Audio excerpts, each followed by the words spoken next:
Continuamos esta mañana de domingo en Tesoros Escondidos en Radio UBA y como dije en la introducción, ya está nuestra invitada acá en el estudio, Alejandra Libenson, que es licenciada en psicopedagogía y licenciada en psicología egresada de la Universidad del Salvador, posgrado en psicopedagogía clínica en IPSIVA, que es Escuela Psicopedagógica de Buenos Aires. Ella es terapeuta especializada en crianza, infancia temprana y vínculos y autora del libro Criando Hijos, Creando Personas, un título que me fascina. No voy a seguir presentándola, sino le voy a dar la bienvenida. ¿Cómo estás, Hola, Alejandra? Silvia, ¿cómo estás vos? Bien, muchas gracias por estar acá con nosotros en Tesoros Escondidos. Estamos reflexionando hoy sobre este tema, justamente sobre el tema de la crianza. Antes de comenzar, quisiera que me cuentes por qué te dedicas a esto, a la crianza, a la infancia, a los vínculos. Uno tiene una historia que va conociendo a través de sus elecciones, y en realidad me lo estoy preguntando ahora de adulta. Fue natural, empecé la facultad junto con una amiga que estudiaba psicopedagogía y me invitó a ir, me encantó, y empecé a hacer un recorrido a través de la carrera, me recibí, trabajé de psicopedagoga y luego fui ingresando en el mundo de la psicología y estudié de adulta psicología. Y en el medio tuve encuentros de la vida en los cuales me propusieron la posibilidad de dar talleres de crianza. Y de a poquito me fui especializando en la primera infancia y descubrí que era mi pasión y mi lugar en el mundo. Hasta ese momento yo iba ejerciendo la profesión, me casé, tuve hijos, la relegué en un segundo término, tuve la posibilidad de elegir, cosa que muchas personas no la tienen. Entonces no fue de lleno mi vocación permanente, pero cuando me encontré en ese lugar sentí que no podía dejar de hacerlo y la vida me fue encontrando con gente diferente que me posibilitó dar talleres y luego poder escribir sobre eso, porque me parecía que todo era invisible, que uno iba a dar un taller de crianza y se iba a su casa como contento, pipón, diciendo, uy, qué bueno, un espacio para poder hablar, pero quedaba como en el aire. En el aire. Y tuve la oportunidad de conocer a un editor al cual le dije, mira, yo tengo algún libro pensado, en realidad lo tenía pensado, no escrito, sí, a través de preguntas que hago en una página web que se llama planetamamá.com, que empecé hace más de 20 años, donde me preguntaban personas de todo el mundo temas relacionados con la vida cotidiana de la crianza. Y yo respondía gratuitamente en lo anterior a lo que era Instagram y el WhatsApp, y respondía. Y se armó como un blog que se llamaba Blog de Crianza. Me encuentro en la vida, porque yo digo que los encuentros no son casuales, con este editor que era el papá de una compañerita de mi hijo, Axel, en el jardín, y le digo, tengo un libro, ¿sí? Que son preguntas y respuestas de papás sobre crianza. Me interesa, habla con mi editora tal día. Yo digo, ¿qué hago? Porque no tenía un libro escrito. Tenías una idea. Y bueno, y fui, esa noche escribí el abstract, me inventé, me hice una especie de índice, se lo planteé con mucha timidez y me dijo, bueno, dale, para adelante.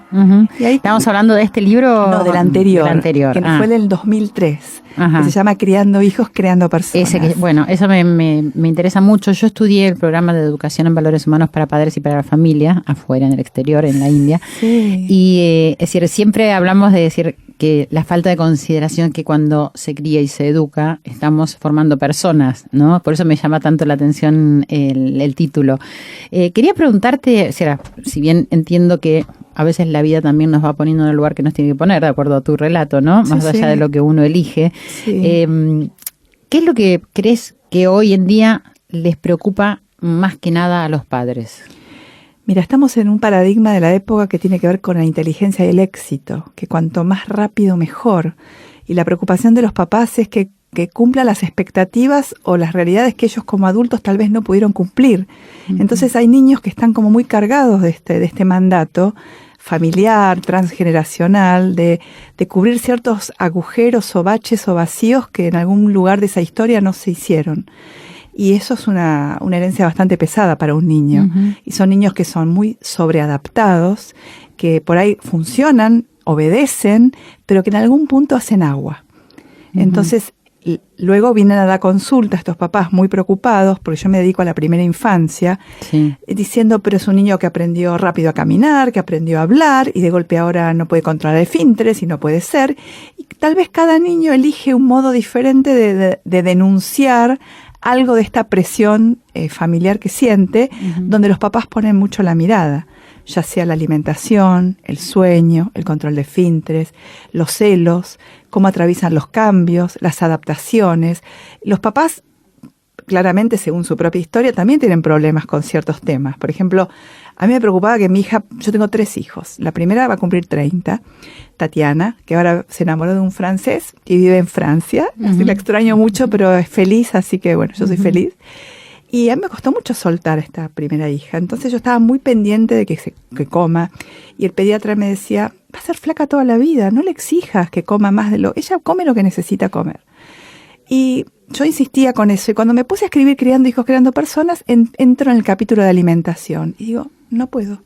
No puedo porque es un tema que a mí me hace ruido. Claro. Y mi ex marido, el padre de mis hijos, me dijo en ese momento, un niño si tiene hambre va a comer. Claro.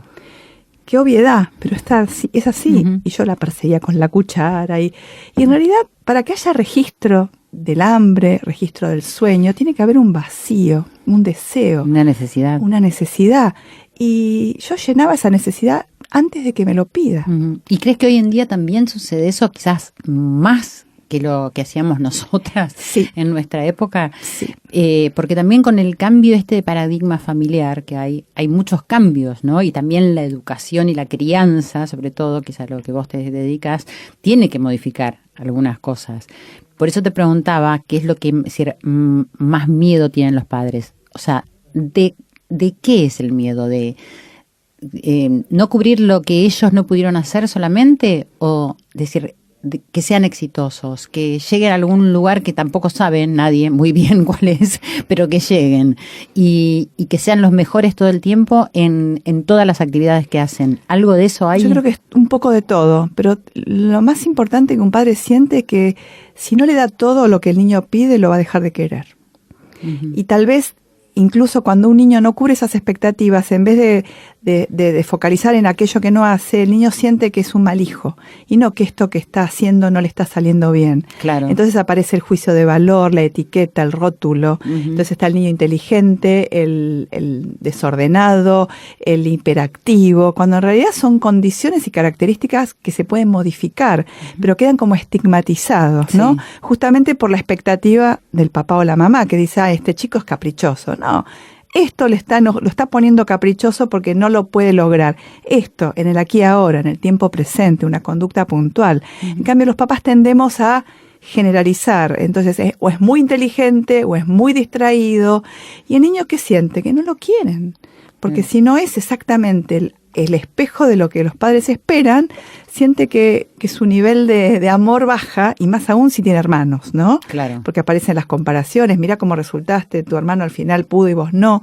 Y esto es un peso eterno. Tremendo. A lo largo de toda la vida. Y todos cargamos con alguno de esos pesos. Claro, sí, eso creo que debe ser igual siempre, ¿no? Aunque la metodología de la crianza sea diferente, pero uno siempre quiere agradar a los padres, siempre quiere que ellos estén satisfechos y siempre está la cosa del no me quieren, ¿no? Y es algo que si uno después no puede darse cuenta o trabajar, te acompaña toda la vida. Sí, porque la construcción de la autoestima tiene que ver con la aceptación del otro, seas como seas. Exacto. Y a veces ese amor es como condicionado. Claro. Y es muy difícil después elegir un buen trabajo, una buena pareja, porque siempre estás como pendiente de la mirada del otro y no siendo quien sos, y el otro es como es y comparten un espacio y una vida por elección mutua y no porque me elige y lo hace por mí. Y muchas veces una escucha de los padres, ¿no? Porque yo hice esto por vos, ¿no? Como una deuda. Mucho aparece en los talleres de crianza que yo doy, aparece mucho esta cosa de que no me come, no me duerme. Parece como mentira, ¿no? Es tremendo. Lo seguimos escuchando los profesionales. Y hay que incluir el humor. Porque si no usamos el humor para desarmar estas cuestiones tan instaladas, quedamos pegados justamente al enojo, a la preocupación y a que todos tenemos problemas. Claro, ¿no? Es gravísimo. Todo es gravísimo. También me queda pensando en lo que decías, ¿no? Después de uno ya de adulto en las elecciones, ya sea para el trabajo, para la pareja, para todo lo que sea, hay algo que queda grabado ahí adentro, ¿no? Como una voz inconsciente que te está diciendo que esto sí, que esto no. Es decir, y uno no se da cuenta. Sí, es quizás verdad. Hoy cambia un poco también el hecho de que los padres puedan acudir a talleres y puedan recurrir a, por ejemplo, exactamente lo que vos hacés, porque antes no se usaba, vamos a decir concretamente era así, ¿no? ¿Por qué? Porque antes había como familias ampliadas que funcionaban como una tribu, ¿no? Entonces vos tenías referentes dentro de la familia. Ahora estamos muy solos. Entonces los talleres de crianza vienen como a paliar cierta soledad y desamparo emocional que tienen muchas madres que crían en la ciudad. Porque se dice que el proverbio africano dice que para criar un niño se necesita una tribu entera. Y estamos viviendo muy aislados en esta sociedad, hiperconectados por las redes sociales, pero muy solos. Exacto. Sí, bueno, falta mirada, falta cuerpo, falta encuentro. Entonces, abrazos, esta cosa empática de estar junto al otro y poder escucharlo. Y no, te mando un WhatsApp y escucho y respondo. Y ahí no hay interacción. Es una cosa ilusoria. De todas maneras, ¿no crees que eso ya, es decir, en los chicos sobre todo, que nacen, es decir, con esto naturalizado, se va a instalar, que cuesta mucho el tema del contacto físico, del abrazo, de la mirada, y que yo no sé si eso va a ser posible en la medida que va progresando toda esta tecnología y que los padres también adhieren a esta tecnología porque creen que para estar ahí a tiro con los hijos tienen que estar en el mismo lugar. Entonces a veces me pregunto, digo, si esto ya está instalado así, ¿no? Que si te da como mucha pena porque decís, ¿qué pasa? ¿No? ¿Cuánto cuesta enfrentar y decir, a ver, mírame, o ver, dame un abrazo a un chico? Vos sabés que, la Convención de los Derechos de los Niños y de las Niñas dice que uno de los derechos es la capacidad de jugar y el derecho a jugar. Y yo creo que hay que recuperar esto. En el mes del niño, ¿no? Agosto es el mes del niño. Entonces, me parece que tenemos que empezar a pensar y a registrar cuál es ese niño que tenemos dentro para poder empezar a jugar con nuestros hijos nuevamente. Si son adultos, jugar con la palabra. Si son niños, jugar con el cuerpo, divertirse, sentarse en el piso, no tener un propósito como un objetivo, como vas a talleres de música lírica, de inglés, de natación. No, juguemos por jugar, pasémosla bien. Claro. Hay que recuperar ese disfrute por el jugar con otros. Yo creo que ese es un desafío de esta época, ¿no? Y para los nuevos padres, como mi último libro, ¿no? Recuperar, reinventarse como padres y descubrir un nuevo modo de ser en el mundo, ¿no? Ahora vamos a hablar de los nuevos padres. Sí, a mí esto me trae también aparejado la palabra alegría, ¿no? Que es algo también que falta, y la risa, ¿no? Nada más lindo para mí hasta el día de hoy que es escuchar la risa de un chico, ¿no? Y digo... Y la espontaneidad, ¿no? Exacto, y después que te contagia además y reírnos nosotros, que tampoco nos estamos riendo tanto, ¿no? Estamos tan tomados por todo lo que sucede. En este ámbito familiar que se ha ido transformando tanto con, es decir, padres, parejas, hombres, dos madres, madres solas, o sea, ¿cómo crees? Yo me preguntaba, de acuerdo a lo que he hecho en el taller, ¿por qué crees que esta gente está teniendo hijos? Hay una conciencia que me parece que no es la misma que había hace muchas décadas atrás, donde había que casarse, tener hijos y formar una familia. Claro. ¿Por qué crees que están teniendo hijos las mujeres que tienen hijos solos? Es decir, yo creo que ahora se está dividiendo la sexualidad de la paternidad y la maternidad. Antes iban por un mismo camino. Había que enamorarse o no, casarse, tener hijos. Ahora la coparentalidad es un concepto nuevo de las nuevas vincularidades que significa que los papás y las mamás son quienes ocupan las funciones y no necesariamente tienen que ver con el género y con el lazo social que tengan con la otra persona. Pueden ser amigos, pareja, vecinos, conocerse por un Tinder de padres, pero que el propósito es crear un niño, tener un hijo y constituirse madres y padres. Y las nuevas coparentalidades proponen esto. Lo que pasa es que la sociedad no está tal vez tan preparada para aceptarlas. Es como que se adelantan las cosas a la reflexión. Claro. Y tenemos que primero abrir la cabeza y aceptar, no tolerar, aceptar que hay diferencias y hay diversidad. Sí. Y nada es garantía de nada. El amor es la única garantía para los vínculos. No, si sos gay, si tenés una pareja, no la tenés, si sos soltero. Eso no tiene nada que ver. Lo que importa, yo creo que es el deseo, el proyecto y la responsabilidad cuando uno decide tener un hijo. Eso quería preguntarte también, pero tenemos que ir a una pausa, acá nos dice Claudia. Ahora quiero que hablemos del tema más allá de la responsabilidad como padres, ya sea una madre sola, dos padres o dos madres, es decir, el propósito para el que traemos un ser humano a esta vida, ¿sí? Dale. Estamos en Tesoros Escondidos hablando con Alejandra Livenson. Ya volvemos.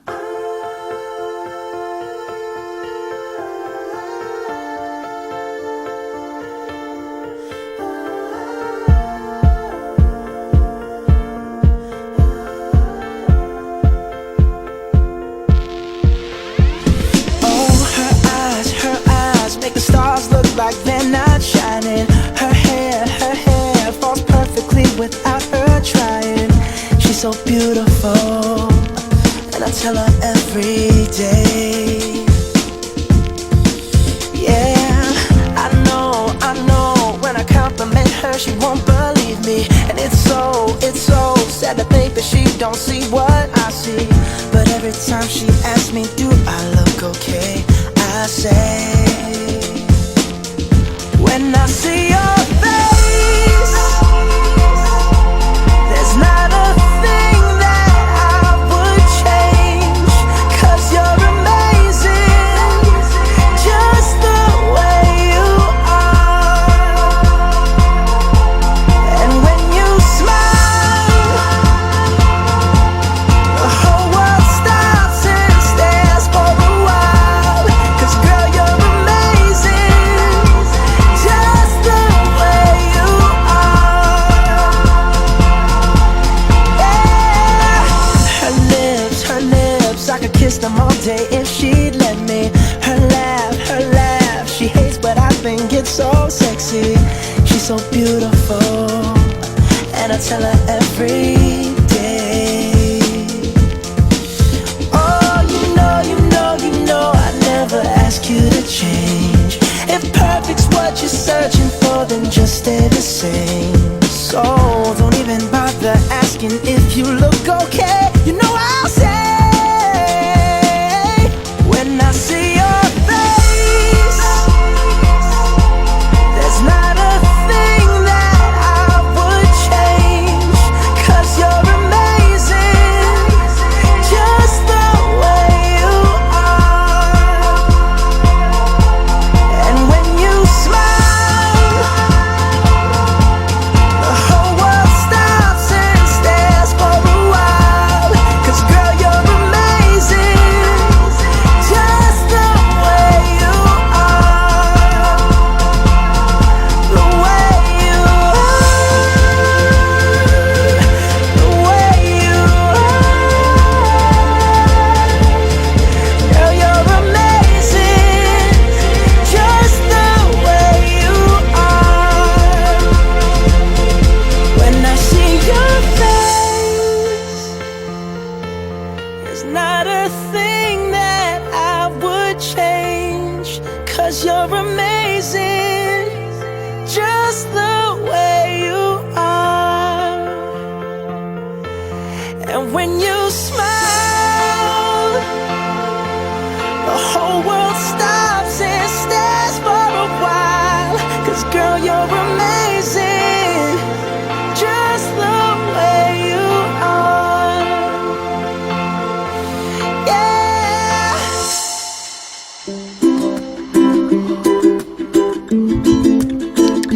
Estamos acá en Radio UBA esta mañana de domingo, reflexionando, jugando a la búsqueda del tesoro, tratando de encontrar esa empatía familiar, esa empatía en la crianza, en algo tan importante como es criar a los niños que van a ser el futuro. Estamos con la licenciada Alejandra Livenson y nos había quedado ahí una preguntita colgada. Estábamos hablando, para quienes recién entienden quizás, del tema de estas familias transformadas que tenemos hoy en día, estas madres que eligen tener hijos solas, los padres, es decir, la pareja de padres, las parejas de madres, junto con las parejas heterogéneas también. Y hablábamos de la responsabilidad, me decía Alejandra, decir que estaba muy, muy bueno, decir, elegir ser padres. Decir, yo le preguntaba decir, si tenían conciencia que estaban trayendo al mundo un ser humano, que es una persona que tenían que formar, y que esa es una responsabilidad que a veces hasta da mucho miedo, ¿no? Sí, yo creo que nadie es consciente de la tremenda responsabilidad que uno tiene al traer un hijo al mundo, hasta que lo tiene, y no tiene mucho que ver con el género ni con la época. Lo que pasa es que antes era como un mandato social, que te tenías que casar joven y tener hijos, y ahora hay otras prioridades en las nuevas familias, en los nuevos millennials, ¿no? Como que primero hay que recibirse, hacer un posgrado, viajar, los que tienen la posibilidad, y luego armar una familia. Y a veces llegan a la maternidad y a la paternidad en edades donde ya los óvulos están envejecidos, o por ahí no es el momento para tener un hijo, y de golpe se sienten que es algo que quedó pendiente, que no es lo mismo tener un hijo que ser madre, ¿no? Porque una cosa es considerar al hijo como parte de un proyecto de vida, como un deseo. Otra cosa es, bueno, ya soy abogada, tengo el auto, tengo la casa y ahora tengo un hijo. No. Claro, no. El amor es lo que uno hace que uno pueda dimensionar y monitorear por dónde viene el deseo, ¿no? Pero bueno, estas nuevas madres y nuevos padres quieren ser madres y padres y no necesariamente quieren enamorarse. Entonces, ¿qué dicen? Bueno, voy a buscar a alguien compatible para tener un hijo. Y ahí se producen estas nuevas coparentalidades, ¿no? Sí. Que a veces me preguntaban algunas personas que cuestionaban esto y me decían, no puede ser. Y yo digo, mira, ¿qué diferencia hay una pareja que se divorcia? Tienen un acuerdo entre ellos para ver cómo crían a ese niño. Bueno, aquí hay menos riesgos porque no hay esta cuestión de que el niño es un botín de guerra, porque no hay enamoramiento ni un lazo sexual entre ambos a veces. Entonces el niño es un propósito y el hijo como compartido para toda la vida. Pero ¿cómo uno garantiza que ese niño va a ser cuidado por estos copadres o comadres? Y a través de la ley. Claro. Tiene que haber un contrato, una ley, un juez. Tiene que ser un tema de Estado, tal vez, que tengan ciertas garantías, que ese niño se le respeten todos sus derechos, que tenga alimento, casa, educación, juegos, y que esos padres de por vida, por más que no estén enamorados y no vivan bajo un mismo techo, se comprometan a criarlo y a cuidarlo de por vida, pase lo que pase. Si se enamoran luego o no, es un tema aparte. Lo difícil de aceptar en esta sociedad es que puede ir por un lado la sexualidad y por otro lado las maternidades y las paternidades. Yo creo que este es el nuevo concepto. El otro día Luis Lomarecio hablaba de esto, de que es una construcción. De todas maneras, esto genera, por supuesto que me parece que va a pasar un tiempo hasta que alguna gente pueda aceptarlo y entenderlo como parte del todo. Pero digo, genera también una crianza diferente a aquella que estaba signada por un enamoramiento o una obligación de casamiento. Exacto. Con una familia que los rodeaba. Acá me parece que estamos libres de eso, ¿no? Libres de eso que puede sucederse, de las discusiones, de los enojos, del tira y afloja de padres cuando se separan. Exacto. O cuando no se separan, ¿no? Es decir, hoy lo estoy viendo con vos mientras charlamos, digo que existe algo como más relajado, como más liviano, que donde no pasa esto que pasó durante todo este tiempo, bueno, y que sigue pasando sin ninguna duda. Claro, porque al estar ligado el amor de pareja al amor de madre y padre, se complica. Claro. No es ni mejor ni peor, es diferente. Pero hay dificultades que acá en este caso quizás no existirían y habrá otras. Habrá otras, tendremos que testearlo de aquí a unos años, ¿no? Exactamente. Y me hablabas en la pausa de una frase muy interesante que es la violencia invisible en las familias. ¿De qué se trata eso? Bueno, esto está muy pensado cuando tuve la oportunidad de trabajar para UNICEF en los talleres de crianza sin violencia dentro de un proyecto que empezó en el 2016 y fue política pública, donde lo que veíamos es que los golpes físicos no necesariamente duelen más o tanto como los golpes psíquicos, ¿no? Como que una humillación, el desamparo, el destrato, son violencias invisibles porque no dejan marcas en el cuerpo, pero dejan huellas psíquicas para toda la vida.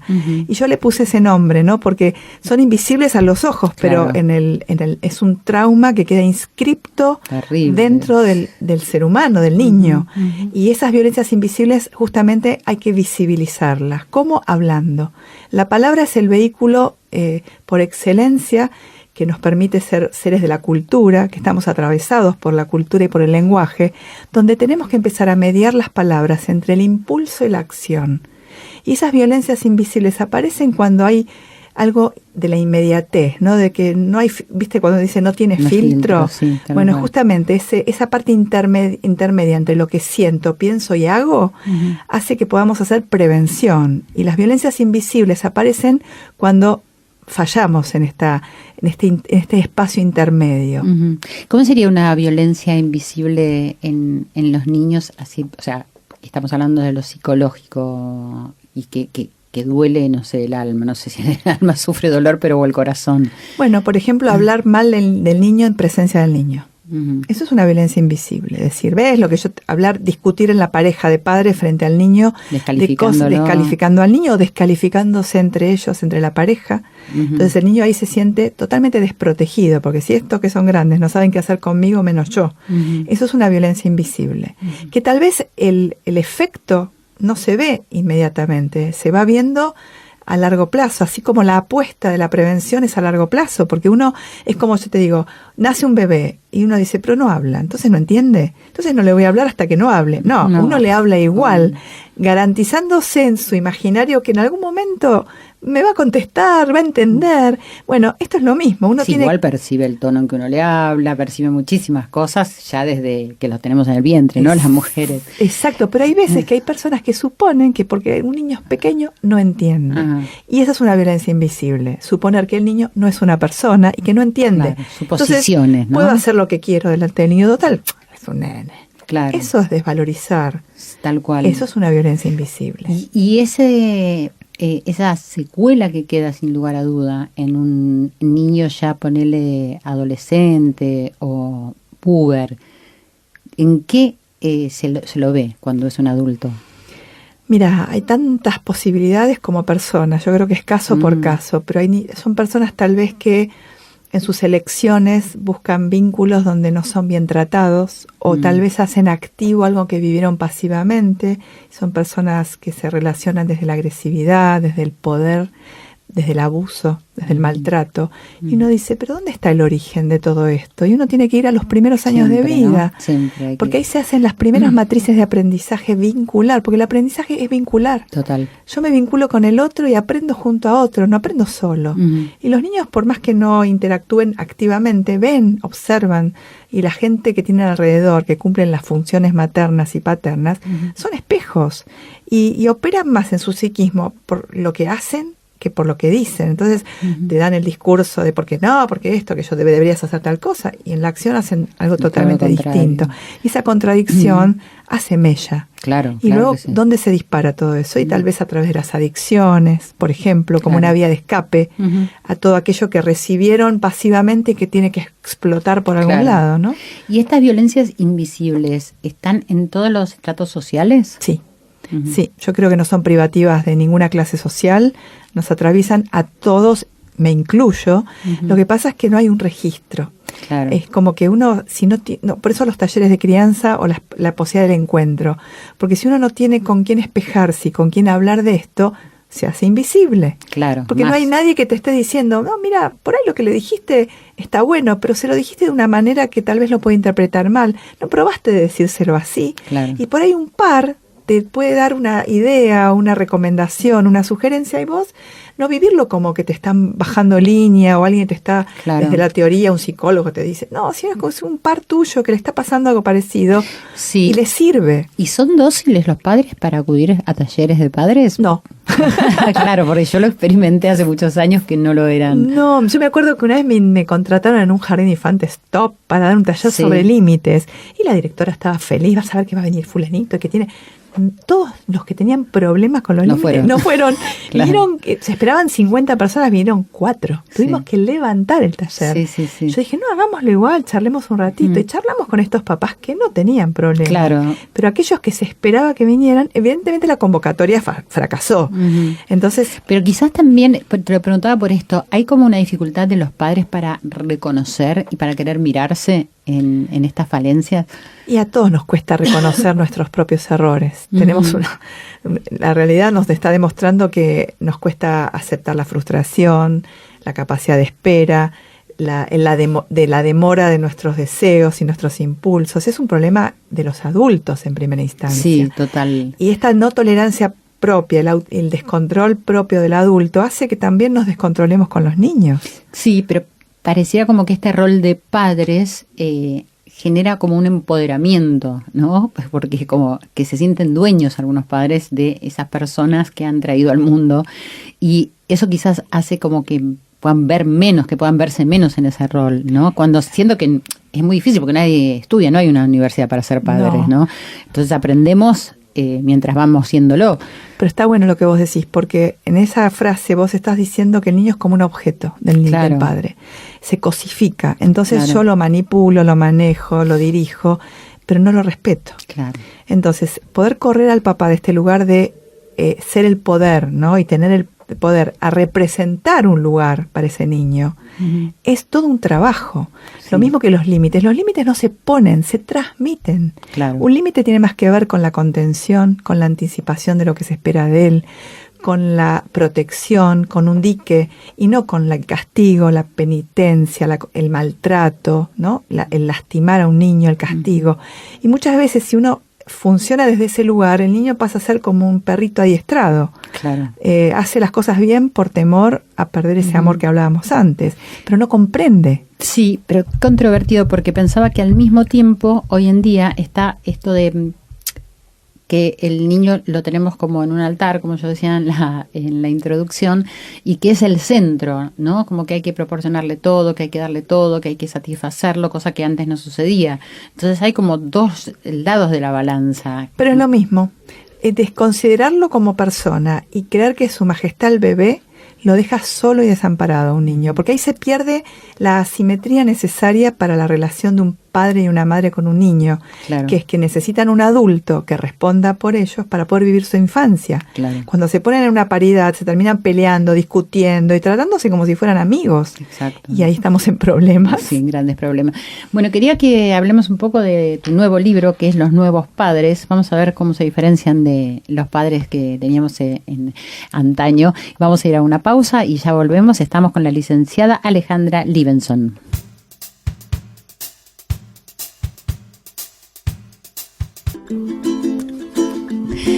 Y aquí estamos junto a Alejandra Livenson, que es especialista en crianza, en infancia, en los vínculos, nada más interesante, en tesoros escondidos. Y me estabas hablando de unas microescenas que subís a tu cuenta de Instagram, ¿qué es? Microescenas de crianza es la cuenta en sí misma de Instagram y el mío es Alejandra Livenson. Ok. Y tanto de uno como de otro se puede acceder a mi canal de YouTube y ahí subimos las microescenas de crianza. ¿Qué son? Mira, son pequeñas escenas con actores especializados en educación y primera infancia que representan momentos de la vida cotidiana, de la crianza y de la pareja y de las familias. Uh-huh. En pocos segundos, a veces 30, 40, hasta 50 segundos, muestran un conflicto nodal relacionado con los bebés o los niños, sin que aparezcan niños en la escena. Uh-huh. Y a partir de eso disparamos preguntas o hacemos debates o incluso tenemos el deseo de conseguir que alguien nos acompañe para poder llevarlo a algún espacio teatral y poder hacer conversatorios con padres y madres y adultos cercanos a bebés para dialogar a partir de estos disparadores y que estas microescenas que ahora se hacen a través de las redes se puedan hacer en un escenario. Sí, nuestra idea es justamente poder hacer prevención de las violencias invisibles a través del diálogo directo, como te decía antes, de poniendo el cuerpo, la palabra, la escucha, uh-huh, el movimiento, la creatividad al servicio de criar niños felices y con una crianza respetuosa. Sobre todo felices. Se hizo el año pasado o el anterior en Timbre 4, en el Teatro Timbre 4, unas obras con bebés. Sí, no llegué a verlas, pero no sé si tendrían que ver con algo didáctico, que me imaginé que sí, porque nunca había escuchado algo así, pero me lo perdí porque no pude verlo. Yo te cuento que estas microescenas las hago con Gabriela Illar, que ella es la creadora de la primera compañía de teatro para bebés en la Argentina. Porque nosotros entendemos que los bebés y los niños tienen que vivir experiencias estéticas. Claro. Y los padres necesitan ir al teatro con los niños para que empiecen a aprender desde niños que la cultura también es patrimonio de la primera infancia. Claro que sí. Junto con ella nos asociamos en este proyecto de microescenas. Ella es psicopedagoga como yo, entonces intentamos juntas aunar el arte con la crianza y la psicología.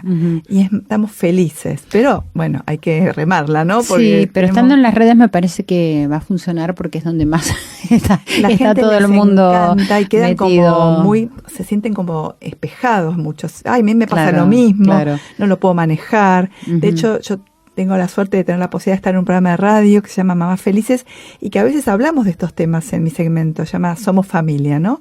Y ahí hablamos también de la posibilidad de la conexión con el otro. Esto que vos decías, se ha perdido el encuentro y me parece que volver a los espacios reales es el desafío de la época. Totalmente. Las redes son bárbaras, pero no reemplazan el encuentro. Es lo que vos Pero sentís. quizás podemos hacerles tomar conciencia a través de las redes de esto a mucha Ojalá, gente. Bueno, y la radio para mí, mi padre era locutor y para mí estar en la radio es como esto que decíamos antes, un poco de la historia que trae uno, ¿no? Claro. Y que siente que hay algo de los padres que está dentro de uno y que uno lo mamó de alguna manera y lo descubre y lo disfruta. Y además escuchar es algo que también hace falta tanto. ¿Cómo son los nuevos padres? A diferencia de los padres anteriores, por no decir los viejos padres. Yo creo que los nuevos padres son personas que se están encontrando con una realidad para la cual por ahí no estaban preparados, porque venimos de una crianza diferente y nos encontramos con un mundo totalmente nuevo, entonces hay que romper los paradigmas. Entonces son nuevos porque se tienen que reinventar, redescubrirse, dejando de lado las certezas con las que vienen criados, reconociendo cómo fueron como niños, para no repetir. Porque yo creo que si uno repite no puede elaborar nada.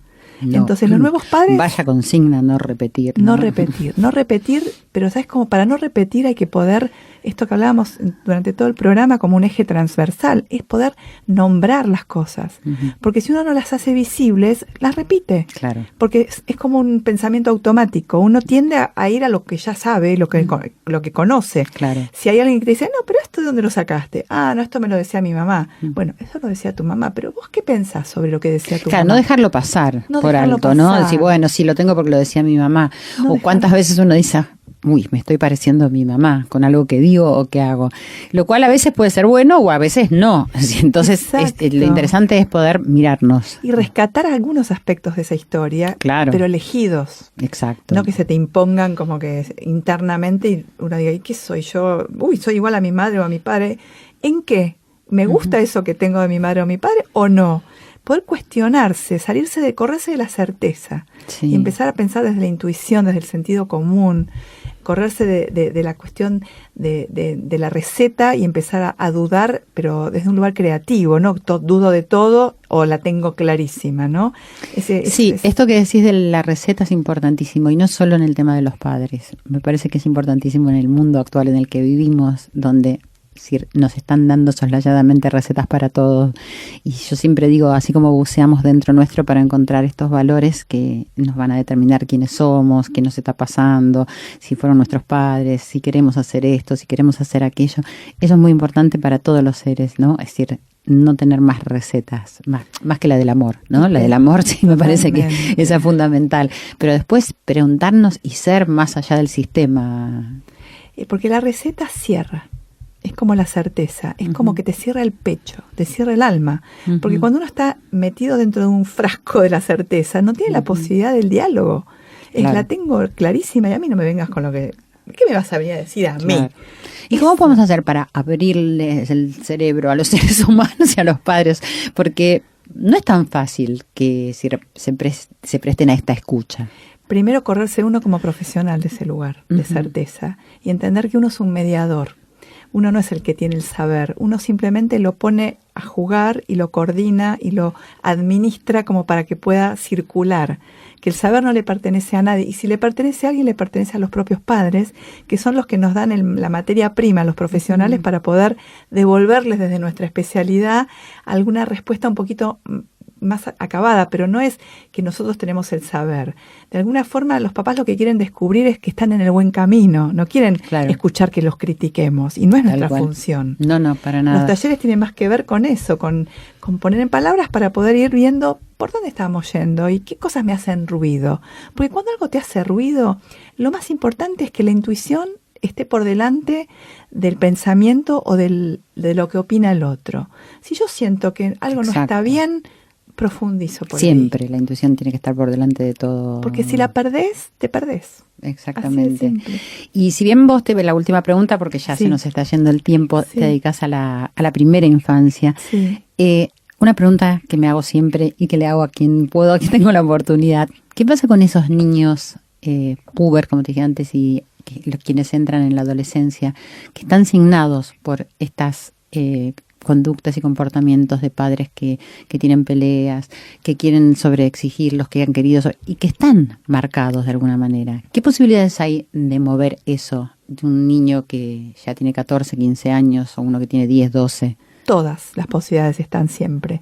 Yo creo que los padres, si tienen la oportunidad, pueden reparar aquello que en algún momento, sin darse cuenta, pudo dañar a esos niños.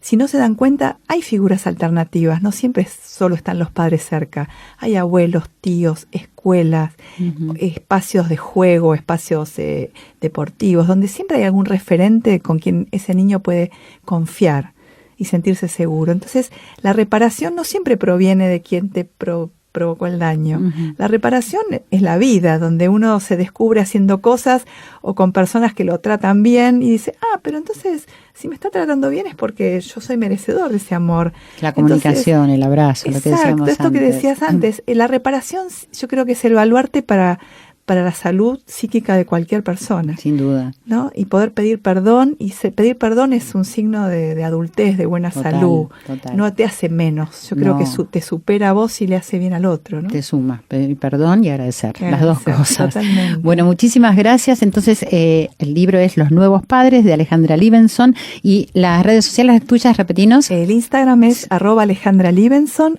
@microescenas de crianza. Bueno, las podemos seguir por ahí, tenemos las microescenas y tenemos mucho para poder informarnos. Te agradezco muchísimo que nos hayas acompañado este domingo. Gracias por invitarme. No, al contrario, muchas reflexiones para este día domingo, y como digo, para que sigan adelante, péguense los papelitos que siempre les pido que escriban en algún lugar que vean con frecuencia durante toda esta semana, por lo menos, para ver qué resuena ahí en el corazón. Empatía familiar, empatía en la crianza. También te quiero invitar al Congreso Mundial de Infancia Sin Violencia 2019, que se va a realizar el 21, 22 y 23 de agosto. Se llama ARALMA. Es un taller presentación libre que va a dar Alejandra Libenson. Ciencia sin violencia. Violencias invisibles, que es lo que estuvimos hablando en la educación y la crianza y las infancias. Así que les invito a todos que puedan ir al Instagram de Alejandra Libenson, que es así como le estoy diciendo, con su nombre, y ahí tienen toda la información. Es un tema muy importante, un Congreso Mundial de Infancia sin Violencia.